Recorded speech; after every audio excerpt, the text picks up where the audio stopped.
Yes, mu mawulire ge tulinawo gano si malungi kimaze okubanga kikakasibwa nti abakuumi abaweebwa Robert Kyagulanyi Ssentamu okubeera nga bamukuuma mu kalulu ka 2026 baakwatibwa oba oyinza okugamba baawambibwa kubanga n'enkwatibwa gye baakwatibwamu teyategeerekeka. Abakuumi bano boolaba baamuweebwa akakiiko k'ebyokulonda kubanga kino kiri mu mateeka. Presidential candidate yenna oba omuntu yenna bwe bamunominatinga olunaku lwe bamunominatinze bye bamuwa mubaamu n'abakuumi bakye tuyita security egenda okubanga emutambulirako era nga kino kiri mu mateeka agafuga okulonda kw'omukulembeze w'eggwanga kye bayita Presidential Act eya 2005 era mu chapter oba mu kawaayiro aka 179 kakkiriza oba kalagira akakiiko k'ebyokulonda okukwata security bagiwa omuntu yenna abeera nominatingiddwa nga presidential candidate. Kakati ne kino bwe kityo bwe kyakolebwa ate nga si gwe mulundi ogusoose ne mu 2020 bwe kityo bwe kyali. Kakati abasajja bano baabawa omulimu ogw'okukuuma presidential candidate Robert Kyagulanyi Ssentamu era baamukuuma mujjukira lwe baali bagenda okumukuba emiggo mu bitundu bya Gulu oba lwe baabakuba emiggo abakuumi bano baayiwawo nnyo omubiri. Kakati ekikolwa kino kigambibwa okuba nti kyanyiiza abasajja nti bano be baali bamuwadde abakuumi oba oli abo baalina emirimu gye babatumye emirala bo kye baakola kwali kugaadinga mukama waabwe gwe baali babawadde okukuuma.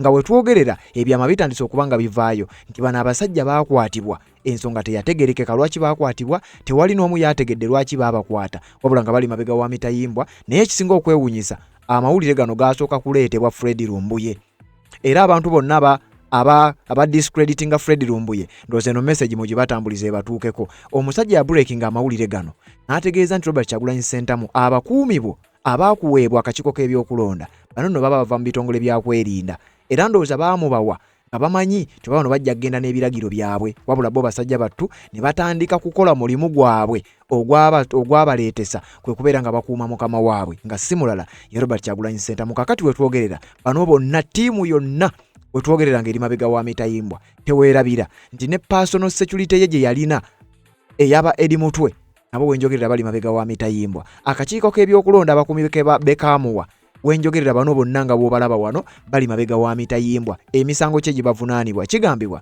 okusinziira ku poliisi oba by'ebyokwerinda bagamba mbu bano baasiiwuuka empisa naye teboogera baasiiwuuka empisa baakola ki. Ekintu ekiteeberezebwa okubeera nti kyekiviiriddeko bano obuzibu abasajja bano baatuuka ekiseera ne batandika okukwatagana ne Robert Kyagulanyi Ssentamu. Ekintu kino ndowooza ne kirabibwa ng'ekyobulabe era buli nsonga yonna eyamutuukangako abasajja bano baayiwangawo omubiri era nkugambye lwe baali bamukuba emiggo eggulu bano beeteeka nayo emiggo egimu ne gikwata bo gireme kubeera nga gituuka ku Robert Kyagulanyi Ssentamu. Kyokka nga guno si gwe mulundi ogusoose.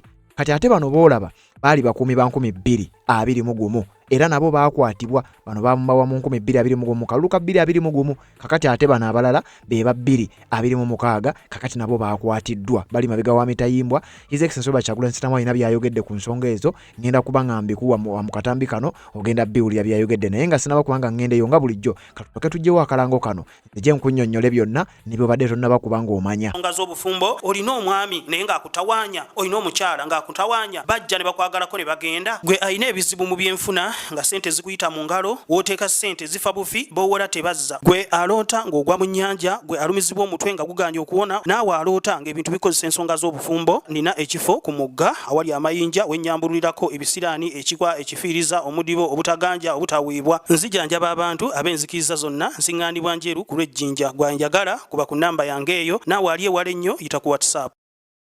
Yes, webale kubanga okyaliko webale kubanga okyagoberera yonna gy'osinzira okubanga gy'otulabira ndala gw'atambula naffe atanaba kubanga osubscribinga ku channel eno wansi awo olaba ekigambo subscribe kikwateko kwata kadeka notification obeere nga ate tomisinga nsonga yonna. Mawulire gano oyinza okuba wagalabyeko naye kakati nina ebyenjawulo byenkuleetedde oluvannyuma lwa bino byonna okubanga bibeerawo. Honorable Goreti Namugga olunaku olwajja ennaku z'omwezi nga 10 omwezi ogwokusatu mwaka 2025 bwe yabadde atudde mu kakiiko akamanyiddwa nga Parliamentary Public Accounts Committee. Mu kakiiko kano yayogedde ebigambo bingi nnyo era ku nsonga eno yennyini Namugga yaleese n'ensonga y'ab'ebyokwerinda okubeera nga tebava mu maka aga Robert Kyagulanyi Ssentamu era wenjogerera abasirikale babyeganye. Wuliriza bulungi. Namugga ng'ali mu kakiiko ka paaka jukira omukyalo ono tagenda kudda mu Parliament akalulu k'emawogola baakamubba ngambe sijaga nti baamuwangula baamubbako buwanguzi naye akyali solid era akyagenda maaso n'okukola omulimu. Jjukira akakiiko kano kayina okunoonyereza ku bintu eby'enjawulo. Kakati wulira ngenda kuwa akatambi. Namugga bwe yatudde n'ab'ebyokwerinda n'ababuuza akana n'akataano mukola ki mu maka g'omusajja akalulu kaggwa mugamba mwakawangula lwaki mulemedde mu maka g'omusajja abasirikale mu bigambo byabwe eyabadde abakiikiridde yagambye ekisinga okwewunyisa naye abali mu maka ga Kyagulanyi tabamanyi era bo nga ab'ebyokwerinda bo nga poliisi tebabamanyi abeeganye. Kakati Namugga n'ababuuza ku basirikale abaamuweebwa okumukuuma lwaki bo baakwatibwa era ab'ebyokwerinda baagambye nti bo munnange nabo bakimanyi nako nti bano baakwatibwa. Kati wano ekibuuzo weekijjira ani yabakwata era yabakwatira ku nsonga ki?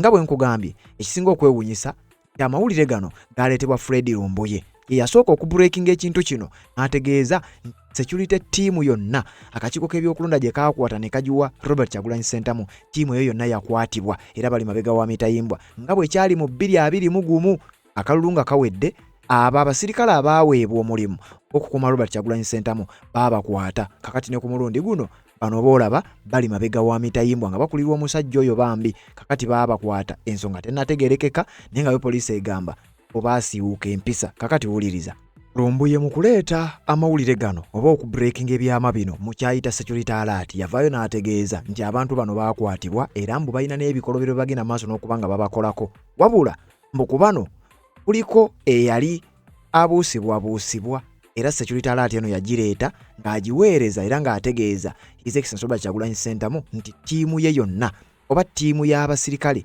abaamuweebwa akakiiko k'ebyokulonda Electoral Commission bonna bakwate. Ebigambo bino tusobola okuzzaako kemabega mu vidiyo ezo Lumbuye we yali abreaking era ng'ategeeza ensi yali biguddewo. Wuliriza we yabyogera.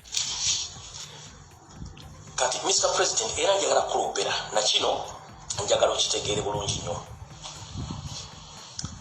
Mr. President, akakiiko k'ebyokulonda kakuwa ttiimu ey'abasirikale abakutambulirako akukuuma.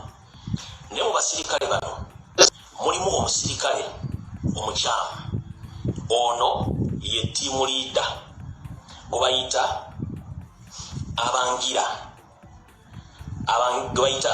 abangira mufu. Message kangisome nga bwezze. Mr. President empuliriza bulungi nnyo. Electoral Commission yakuwa abasirikale naye ttiimu leader wayo musajja oyo Munyankole. In fact na Munyarwanda musajja mukyamu nnyo. Ate nga maze okukola ground research omusajja oyo state agent wadde akola mu government state agent ali ku mission. Era omwami ono kansome message eno ngensi egiwulira mutegeere.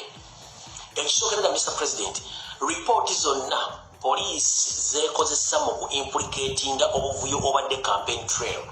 Omwami ono abangira yawandika report ezo ng'aziwandika n'aziwa isi neziforwardinga ku police nilyoke kola report ezo. 1. Obuvuyo bwonna obaddewo ku campaign trail zo omwami ono akulira ttiimu yo ekkuuma ya isi report aziwandika kifuula nnenge ng'obujulizi bwonna obw'effujjo bukoleddwa ebitongole by'okwerinda abulipootinga kifuula nnenge n'abuteeka nti nuupu yeetambula n'amayinja era nuupu yesindika abaana bakola effujjo campaign trail era yeviirako okutta abantu. Kati Mr. President byange byogera kati ng'omusizi agula esisiwaani kakusomera message eno nga bwezze okusinziira mu sources zange olya bulungi nnyo. Mr. Fred, hope you are doing fine. If there is any way possible, you can pass this information to the president or someone near to him. Mugambe nti oyo komanda wa Kuruye Munyampi yawaayo report zonna eziva mu campaign mbona abaana abatambula n'amayinja n'abagakuba abapoliisi. He is the one giving all that false report to the police spokesperson of the police. I got information from reliable sources. So, Mr. President, be aware. Oyo guy gwaita abangira mufu yawayo report.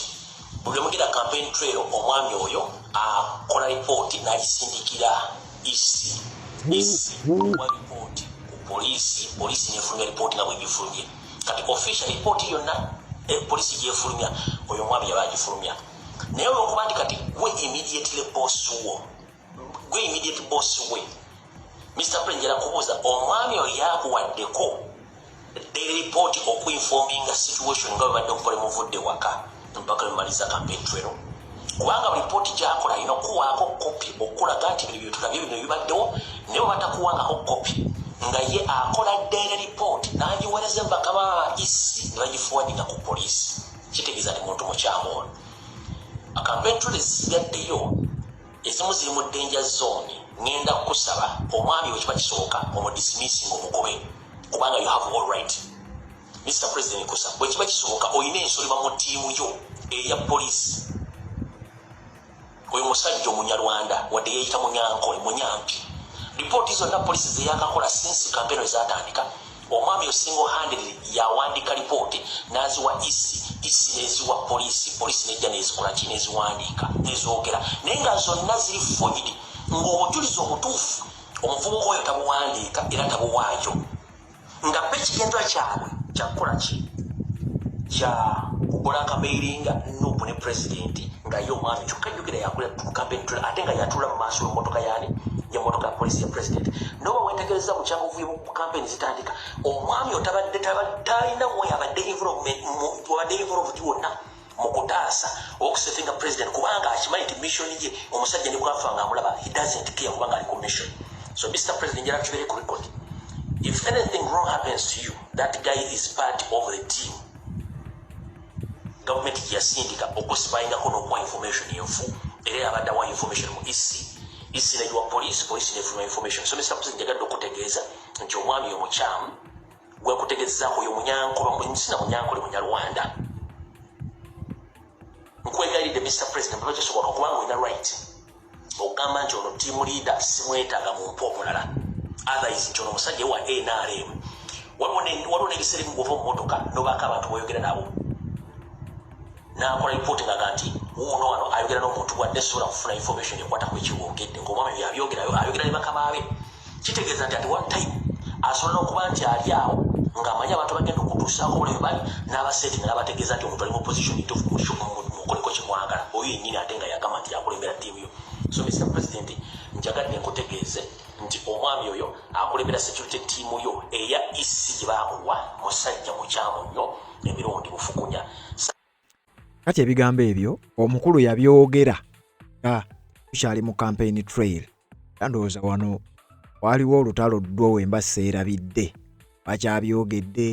bakyabyogera kati ebigambo ebyo byeyayogera waayise akabanga katono netufuna amawulire ku mikutu egy'enjawulo ate naddala zi TV ezoogera ku nsonga abantu abasinga obungi ne bagamba nti oba zeeziba entuufu baateeka amawulire ne bakkiriza nti ekituufu kiri nti ab'ebyokwerinda baakwata ttiimu yonna eya security eyali yaweebwa His Excellency Kyagulanyi Ssentamu era oluvannyuma lw'okugikwata kakati wulira oluvannyuma lwa bino byonna okubaawo omukulu yakomewo n'akiralifayinga era ye ng'akugamba n'abaabakwata jjukira bino byegenda okujja nga ne ku mukutu gw'amawulire ogwa Bukedde TV nga nabo bakkiriza tekituufu kubanga bataddeyo amawulire agalaga nti poliisi yakkiriza nti baakwata abantu bano era babayina naye mbwe emisango gye babavunaana obaasiiwuuka empisa teri amanyi empisa baazisiiwuuka ddi oba oli awo nga kyekiri kyenkugambye nti mu kubakwata balabika baayina z'emmation ezaali zaabaweebwa ndowooza nga tebajja kuzikola kubanga jjukira mu kalulu ka 2021 gwe yagoberera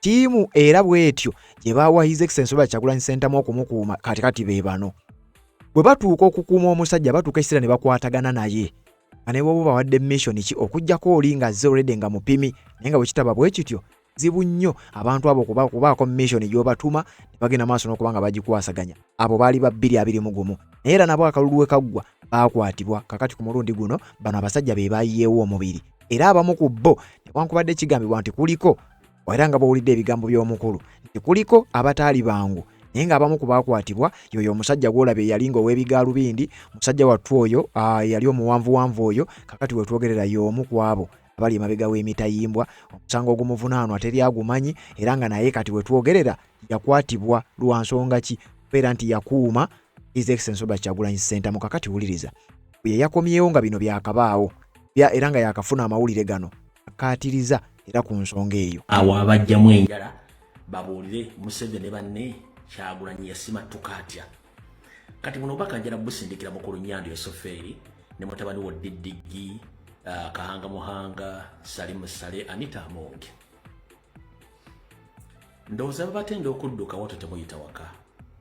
Mujja ku TV ne mugamba temwena kye mwagaza Kyagulanyi era temumunoonya. Electoral Commission bwe yali ewa ttiimu eyo gwegiwa president yamuga nti no ttiimu eriwo okukuuma era ng'oli mulamu.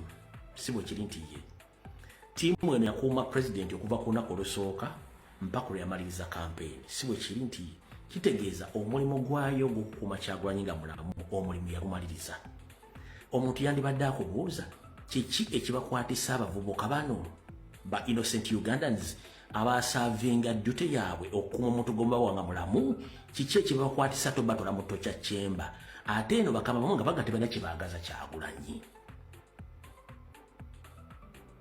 Simon Mugenyi byabakama mbeera eyo eya Bakalo yagamba Kyagulanyi kwasiza ttiimu eno erina okukuuma mpaka ng'oli mulamu ng'okulonda kuwedde. Era ttiimu neekola omulimu gw'okukuuma Kyagulanyi Ssentamu okuva akalube katandika mpaka ng'akolo kawedde. Kati kiki eki okujja nga mugamba nti mwali mwagala musindike ttiimu endala etamanyikiddwa ette Kyagulanyi nga bantu tebategedde kiki ekibakwatisa abasajja bano ne Kato mu kalulu ka 2020 mwali musse Kato mwena mujjukira baludde mu struggle Kato Guy eyalemesa Kyagulanyi mu kuba essasi mukono eyagaana ebiragiro bya Nnyanda okutta Kyagulanyi mu 2021 Kato naye obulamu bwe bwafa bwasaanawo lwakugaana kutta Kyagulanyi. Kati neno ttiimu yagaana okugendera ku biragiro bya Muhoozi naye ng'ate tasiki gye baali bagiwadde kuuma Kyagulanyi nga mulamu era tasiki n'egikola bulungi nnyo mpaka okulonda bwe kwaggwa. Omuntu yandibuuziza mukutte bakyo batola mu tocha chamber ng'ate mwabagamba dute bwe yakuuma omusajja nga mulamu omusajja n'asigala nga mulamu mubaagaza ki wano bo balowooza nti abasajja bano be baatolosa Kyagulanyi Ssentamu n'okutuuka wajaali gye batamanyi. So famire z'abasajja bano omuli abakyala abaana abooluganda bakola emikwano nsaba obalopera publicly that they were arrested on Thursday or they were called at their station on Thursday and they were detained in different torture chambers so that they can tell the state where exactly Robert Kyagulanyi Ssentamu and how did he escape from their hands. So I'm here to inform the international community that I will speak right now. The team which was given to Robert Kyagulanyi Ssentamu to protect him during elections was called on station on Thursday and they were detained and arrested. Right now, they are tortured in different torture chambers across Kampala and they have been forced to speak the whereabouts of Robert Kyagulanyi Ssentamu as we speak right now. So I'm here to inform their families, friends, that your relatives, they are under detention on orders of Museveni and his son Muhoozi. So mutegedde bulungi nnyo ekyo njagadde nkiveeko sigenda kirwako era njagala tutandikirewo video mbutongole eyatuleese ze zibadde security alert 3 ze njagadde bayisizaawo bwangu. Kati ebigambo ebyo bya Mukululumbuye era ng'ategeeza ku kiki ekyaliwo n'engeri gye yali alipootinzemu ensonga eyo ey'aba security guards abaakwatibwa bwe batyo ne bagenda mu maaso era nga bali mabiga wa mitayimbwa naye nga ye akugamba nti eyo gye bali mu kutulugunyizibwa bali mu kuyisibwa mu mbeera etali nnyangu olw'ensonga oli awo ayina ebiragiro bye baagaana okugenda maaso n'okuba nga bawuliriza kati wetwogerera bali mu kubeera nga banyigibwa wabula Katogo abadde ayogerako mwabatagoberera akaluka 2021 omusajja ono gwolaba oyo ali mu maaso yakubwako n'okukubwako ekifaananyi ekyo sisobola kireeta wano kubanga kiyinza okuleeta obuzibu kiriko omusaayi omusajja oyo yakubwa essasi eryarabba baraba bullet imuyuza face yonna era yakubwa n'emiggo nekigenda maaso n'okuba nga gimutuusako embeera etaali nnungi nnyo era nga ekyamukubya kwali kugaadinga His Excellency Robert Kyagulanyi Ssentamu kakati mu 2026 bizeemu omusirikale oyo n'abalala boolaba ababadde nga bamanyiire nnyo okutambula ne Robert Kyagulanyi Ssentamu okusinziira kwona agamba bano ekiyinza okuba nga kyabakwatisa nti abakulu balina information balowooza bano be bayambako Robert Kyagulanyi Ssentamu okusobola okutoloka n'atoloka mu maka ge n'abulira mu kifo oba n'abulira mu bifo kati saa zino batamanyi wawaali nti yamanya atya bwe yafuna atya intelligence nti bayinza okumukwata bwe batono bamuyambako nti bandibanga bano be bamuyambako okusobola okutoloka. Kakati bino bibadde bikyali mu mbu era nga bikyayogerwa bwogerwa. Yagala kuwa bigambo ebya His Excellency byataddeyo agenze ku mukutu gwe ogwa X bw'atyo nga bulijjo ne ku mukutu ogwa Facebook n'ateekayo ebigambo bino. Agambye in the 2021 elections the police officers who were attached to our campaign were attacked violently and subjected to all manner of brutality. After the election, several of them, including their head, Afande Kato, were arrested and detained for a long period. We learned that they were questioned about our sources of funding, who I was meeting, what our plans were, etc. They were also interrogated about why they always sought to protect us from violent attacks by other sections of the police and the military. Nti okaluka 2021 bampa abakuumi era abakuumi abo be bampa mulimu gwe babawa gwali gwa ku protectinga na kulaba nti tube safe. Wabula abakuumi abo baakwatibwa baatulugunyizibwa ne bababuuza akanana akataano naddala eyali abakulembedde amakulu nga Afande Kato. Bababuuza ne babatuusako embeera etali ya bulijjo era twategeerako nti bababuuza ne kuwa gye tujja ssente oba oli awo bayinza okuba nga baamanya bagaana okwogera. Bababuuza tuzaako kiffe nga ttiimu gye bakuuma baagaana okubabuulira baagaana okwogera. Bababuuza lwaki poliisi bwe yajjanga ekube Bobi Wine lwaki mwamugaadinganga era ng'ate bano abasajja babagamba gwe mulimu gwe mwatuwa okukola. Kati abo ne babateeka beera eyo era nga bwe okusinza ku reports zigamba nti abantu abo bulamu bwabwe buddangamu kubeera kyekimu basinga obungi basiraanira ddala obulamu bwabwe bwakoma. N'agattako ng'agamba now 2026 we have learned that the officers who were attached to our campaign have also been arrested and are being interrogated. These officers are usually targeted for doing their job with professionalism and patriotism. May we all stand in solidarity with them and work for their freedom. Agamba nti ne mu 2026 kikomyewo abasirikale poliisi be yatuwa bakakiko k'ebyokulonda ke baatuwa babeere nga batukuuma yenga Robert Kyagulanyi babeere nga bamukuuma. Agamba twafunye amawulire nti baakwatiddwa era bali mu kubabuuza baba interrogating akanana akataano nga bababuuza ku bigambo ebirala byonna oba lwaki baakola omulimu gwabwe professionally nga bakola omulimu mu nkola entuufu gye bali balina okugukolamu nga balwanirira n'eggwanga lyabwe.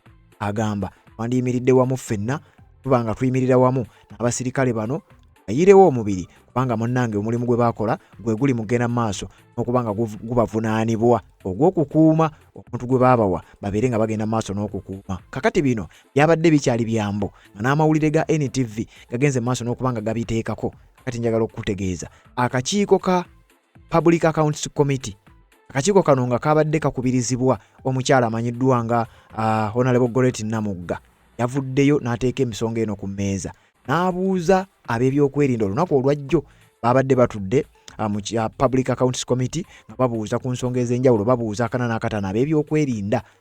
Namugga n'araising ensonga eno n'agamba waliwo abasajja oba ab'ebyokwerinda be baawa okukuuma Robert Kyagulanyi Ssentamu.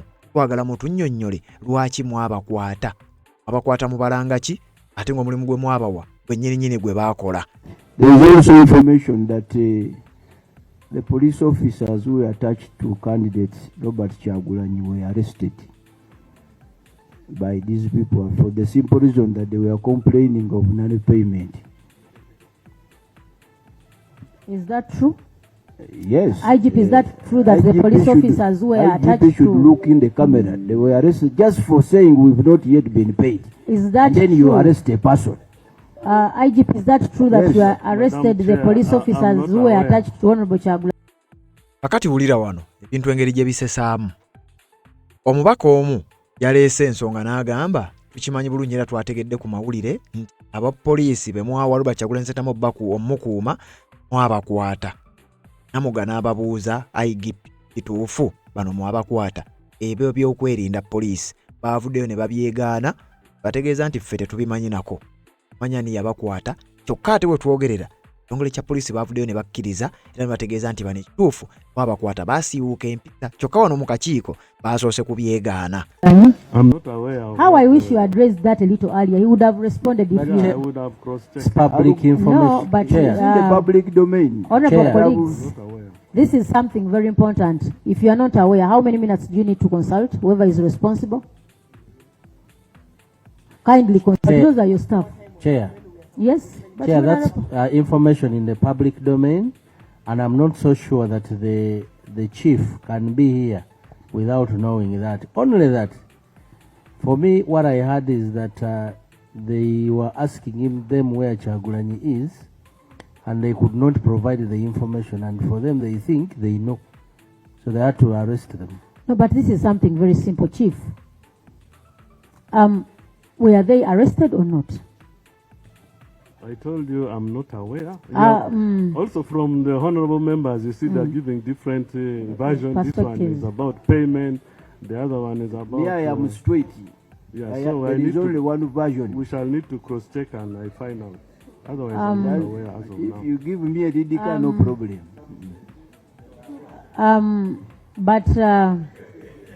But IGP, it would be in your interest, because one would get who is in charge of your human resource. Can such officers have such a challenge and you are not aware? Your own officers? Madam Chair, I told you we have 187 districts and divisions. We have 32 regional police regions. Now, issues of discipline is incumbent upon them. So when they arrest staff for maybe indiscipline on other matters, it's not that we should get to know immediately, no. Okay. Because because when you scan the country now, people who have been arrested, there are very many. So I need to know which unit arrested. IGP, don't smallerize the issue. I'm not smallizing. Don't smallerize the issue. And that's where we are getting, because President, issue of bodyguards of a presidential candidate is not a small issue. If they could Don't smallerize it. him. IGP, we are talking about bodyguards of a former presidential candidate. Presidential candidate Nandala Mafabi, Honorable Nandala Mafabi, the chair wants to speak to you. Please. Honorable Nandala Mafabi also received the bodyguards. Were yours returned? Did they return or you still have them? They were returned immediately. They were returned immediately. I am alone. So, and he's aware that they were returned. So we need to know who deployed these bodyguards to presidential candidates so that we can get a direct answer. Who deployed, and if we want to know where these ones are, who do we go to? Well, we shall establish, but Madam Chair, as you know, elections are not yet over. we are preparing for local LC1 elections and the lower local governments. So we are not yet on stand down. Why did We you are withdraw still the on bodyguards for the presidential candidate Nandala Mafabi when the elections are still on? I Why? don't- Honorable Nandala Mafabi, are you the one who surrendered the bodyguards or they were picked from you? No, as soon as the results were declared, I think before even the results, the guys were attacking.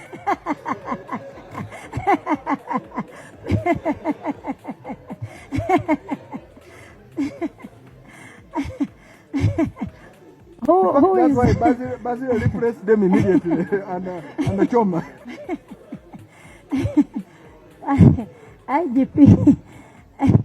IGP, the beauty with this committee, some of the big shots are here. At least we have somebody here to be a witness to most of these occurrences. But IGP, this is a very important matter. You know, a bodyguard to a presidential candidate, my dear, Honorable Nandala Mafabi, you see there, the time if things had worked well, he would have been your boss. He would have been saluting. So if we are asking for a bodyguard of the person who was supposed to be your president, the Honorable Robert Chagulanyi Senam, and you claim not to know anything like in an update of whether these were arrested, it's not being fair. Do you have a human resource person here, the person who is in charge of human resource? Yeah, if the person is here in charge of it, because a presidential candidate is not like the other people you deploy in Zimbabwe. Yes. Hmm? And the chair, For us in Sembabule, you afforded to beat us. Everything was done, and you didn't respond. But for the presidential candidate, at least respond. Okay, the people who are responsible were under counter-terrorism. Maybe the director can... Director counter-terrorism. Tell us. And why is Chituma Rusoke quiet? Chituma Rusoke has not said anything. And by the He likes talking and telling lies. They have arrested the people. He said, we don't have them. We go there. Why is he quiet? Chair. Madam Chair. When he likes to talk after he has gone to talk, why is he quiet here? Madam Chair. A moment, Honorable Song, let him respond. The person who's in charge, counter-terrorism, please respond. A moment, let him first respond. Chair, I thought you had said that we have no time, we need to have public Honorable service. colleagues, let him respond to this one and we close. In this when we had issues of accountability that are pending on this box. Chair. No, this is accountability, Honorable. This is accountability. With due respect, it's accountability. Next one, because the other Counter, a moment, let counter respond. yeah, let's wait. Let's go to Counter, please respond. Thank you, Honorable Chair. Yeah, it's true. The bodyguards were attached to mine, but issues of discipline in units are handled by the individual departments. They are charged, then they can be. Which department is that then? That is the IPP, which is under me. I'm also going to consult and find So out. if the IPP is not under you, now you are not aware of the whereabouts of those officers? I'm going to find out, Madam Chair. That's why I wanted you Madam to Chair, talk. protect the officer when he's We shall give the responding. feedback. Madam Chair, some clarification, a small one. Madam Chair, allow. Thank you very much, Madam Chair. Madam Chair, my clarification is simple. And I wanted to hear from Honorable Nandala Mafabi whether he has any information that his bodyguards were paid. And I want to hear from him, why does he, the gentleman who was responding, why does he call this one a case of indiscipline when people are asking for their pay? Supplement that. Honorable Saungu. You see, Madam Chair and let- Mr. IGP, let us be serious on this matter because the type of people we are talking about, they have oath of allegiance. And it's very precedent in the running of their work. But they also have their rights constitutionally. If there is a complaint from them that they are demanding for their payments, the way even others were demanding, those who commanded voting, presiding officers, there must be a way you as the administrators come out to rescue them from their demand. Don't think it was easy to have those policemen moving with us throughout the whole country as we are campaigning with the tear gas, also fighting with you because we were looking for power at that time.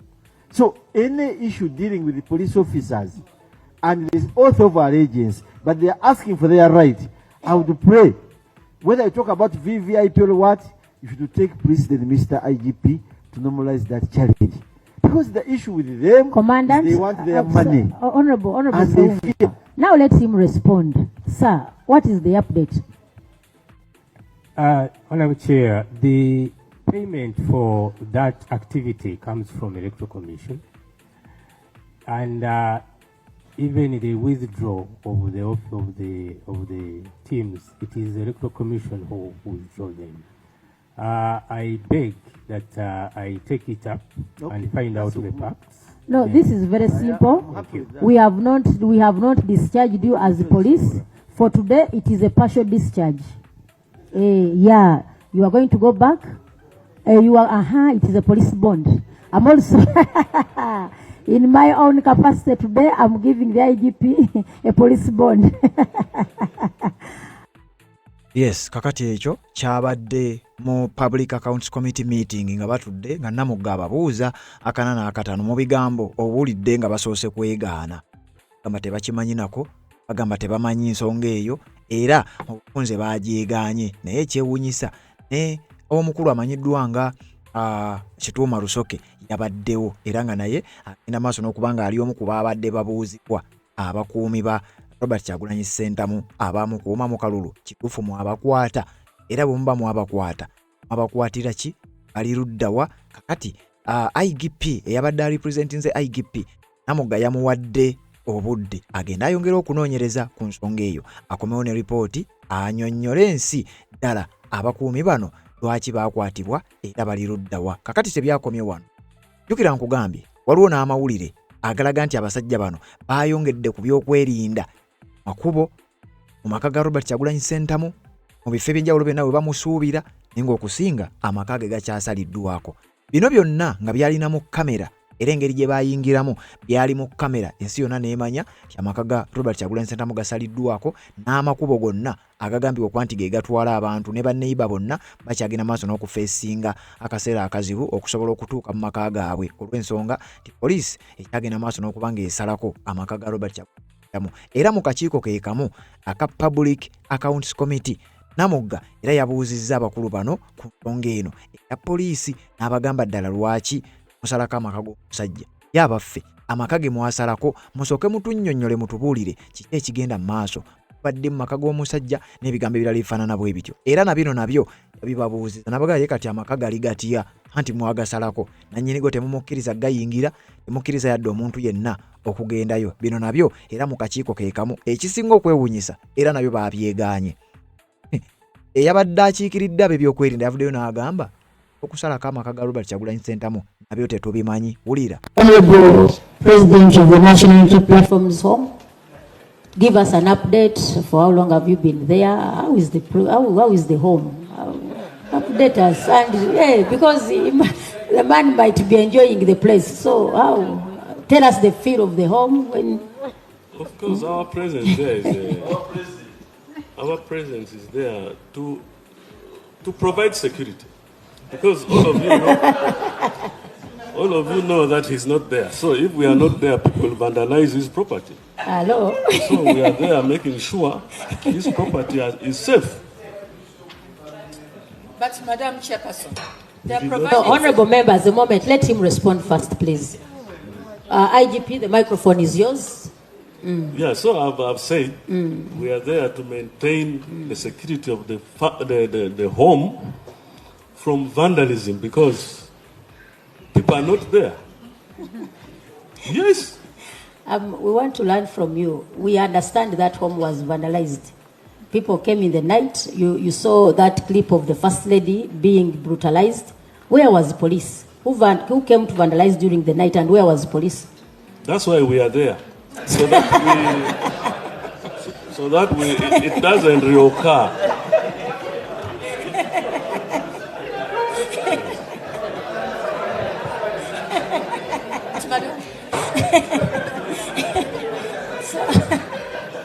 Madam Chair. I think the Undersecretary can talk about the NTR. The Undersecretary, no. As we do leave that issue, the IGP is informing us that because they came and because our concern was actually we want to appreciate you for providing the security to someone's home who is not there, but to also remind you that you took occupancy when the family was still there. It should be on record. The time we took occupancy of that place in regard to provision of security, the family was there, the First Lady was still there. Barbara Kyagulanyi was still at home. And the time they vandalized the home, you were in charge of security. So we take note that you did not see the people who came to that place when at the brutality that took place in that home. Police was there, but they never saw the person the people who vandalized the home. It was at night, and police did not see. And also we take note that the reason as to why you are still there is because the home was vandalized, so you are still there to maintain the security in the home. That is what we are taking out of you. So we want to know, when do you intend to leave the place? Can Honorable Nandala advise us? So when do you intend to leave the place? I mean, when they come back. But Madam Chair. Because, yes. Yes, Honorable when he comes back, we Sumai. shall advise him to use private security organization. Let him first respond. When he comes back, you will? We advise him to get alternative security. Chairman. So, Honorable then we Sumai, withdraw. a moment. When he comes back, you will? Advise him to get alternative security, like from private security organization. Yes. By the way, where is he? Could you be knowing where he is? No, I don't know where he is. But IGP, we, to some extent, doubt the security that you are providing to that home. Reason, how did they attack Kyagulanyi's wife when police was there? Who did the attack?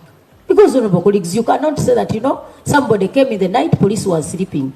You did say police was sleeping, but to me, if people came in the night and brutalized somebody's wife, and the police did not know, even you give us a report, who came to Honorable Chagulanyi's home in the night and brutalized the wife, because this was public information. Police was there. Who should we hold accountable for those actions? Because we want to first of all appreciate you for the security that you are providing to that home, but equally you are held responsible for every element that is unlawful that takes place in that home. Who came in the night and brutalized President Chagulanyi's honorable's wife? Who brutalized the wife? Because that happened when you were in charge of security, sir, and we appreciate you. If I was the one giving medals, I would have appreciated you for being there. But now we are asking, how did that happen when the able police of the Republic of Uganda was there? What happened? Madam Chair, sometimes we prevent crime from happening, but where they happen, we investigate. So the matter is under investigation. Get to the facts of the matter.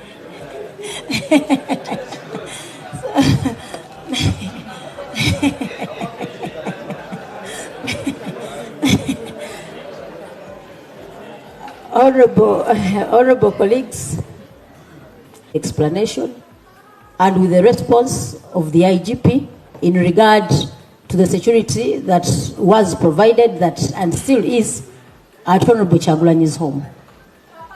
And sir, we wanted you to update us. You said you are going to leave when he comes back. We asked you where he is. You said you don't know. Assuming he doesn't come back, what is going to happen?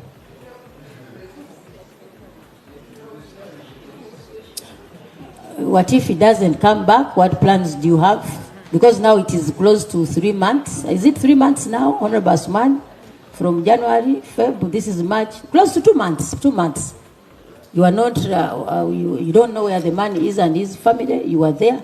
I don't know who pays for your electricity bills. Is the electricity still on, the one they left? Who pays for your bills? So, when is, just update the country of what plans you have just in case he doesn't come back. We know he's coming back, so we don't have any plan. We know he's coming back. So, honorable colleagues, let's proceed.